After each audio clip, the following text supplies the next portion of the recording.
Estamos aqui na presença de Dom Luís de Orleans e Bragança, chefe da Casa Imperial do Brasil, na sede do Pró-Monarquia em São Paulo.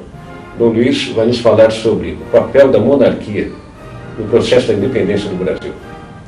Com muito gosto, que é um papel fundamental e é um papel que atualmente os livros didáticos não mostram suficientemente. Para começar, é preciso dizer que quando Dom João VI, quando a família real portuguesa veio para cá, Dona Maria I, que foi a nossa primeira rainha, Dom João VI, que era príncipe regente, e a sua família, em 1808, Dom João VI já veio com o plano de formar aqui um grande império. Ele, chegando aqui, abriu os portos, criou várias academias, criou escolas militares, escola naval, criou o Jardim Botânico e deu ao Brasil também as instituições políticas, administrativas, judiciais e militares que uma nação precisa ter.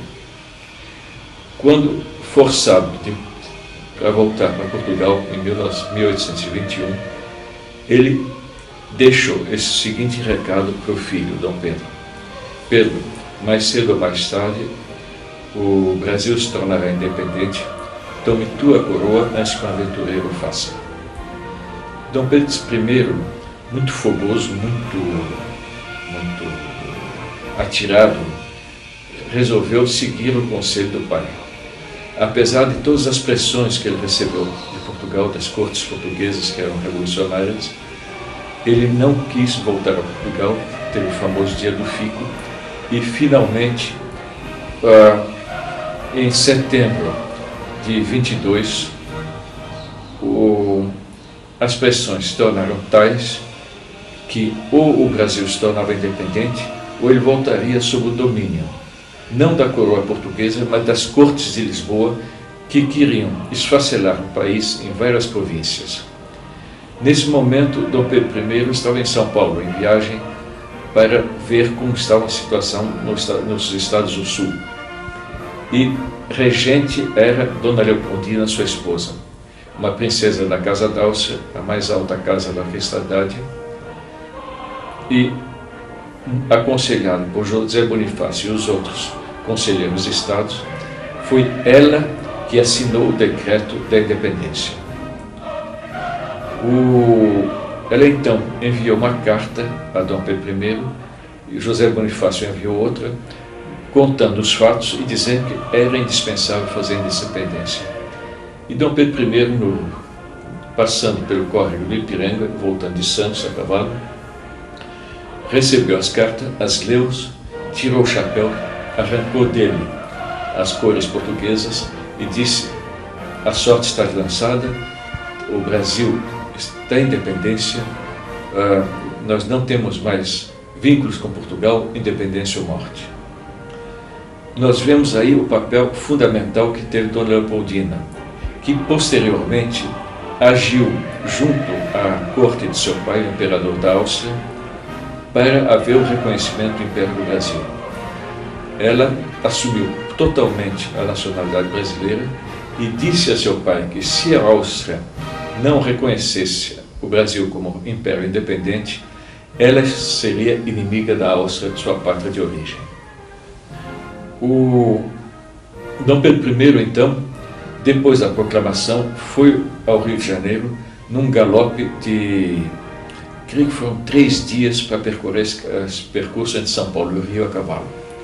Mas passando por Aparecida, fez questão de consagrar nossa pátria a Nossa Senhora Aparecida. E daí vem o título de Nossa Senhora Aparecida, Rainha e Mãe do Brasil, e Padroeira do Brasil. Esse título foi ratificado bem mais tarde pela Santa Sé, mas já era de fato, o Brasil já era de fato, desde 22, consagrado a Nossa Senhora Aparecida. Dom Pedro I, com o auxílio de Dona Leopoldina, fez com que a independência se tornasse completamente efetiva. É preciso dizer que o Brasil, ao contrário das outras nações da América, eu não exceto nenhuma, não se tornou independente como um filho que se revolta contra o pai. mas é ao contrário, como um filho que é emancipado pelo pai. Aquele recado de Dom João VI era uma carta de emancipação. A independência ficou de tal maneira tão amigável que houve pequenos combates na Bahia, mas muito pouca coisa, e no Tratado de Reconhecimento da Independência, Dom João VI recebeu o título de Imperador do Brasil. Ele era Dom João I do Brasil, enquanto Dom Pedro I se tornou imperador como Dom Pedro I do Brasil.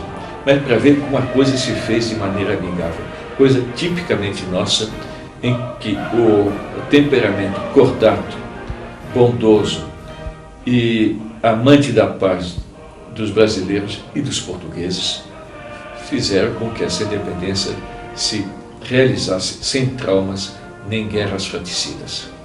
É uma das glórias de nossa pátria, é uma glória do temperamento luso-brasileiro, é uma glória para toda a América, lamentando, infelizmente, que no resto da América não houve coisa semelhante. Eu digo América do Sul, do Centro e do Norte.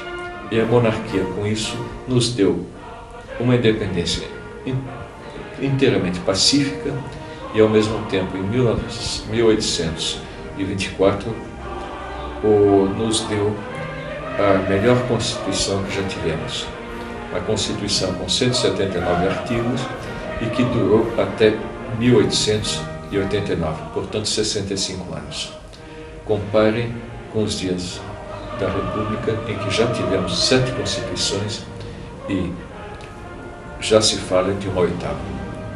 A monarquia, portanto, é o regime que mais estabilidade dá, mais permite um planejamento a longo prazo, mais dá segurança aos seus cidadãos. Seria isso que eu teria a dizer, agradecendo ao Geraldo Vinta a oportunidade de falar neste programa. A todos, boas comemorações da grande data de nossa independência.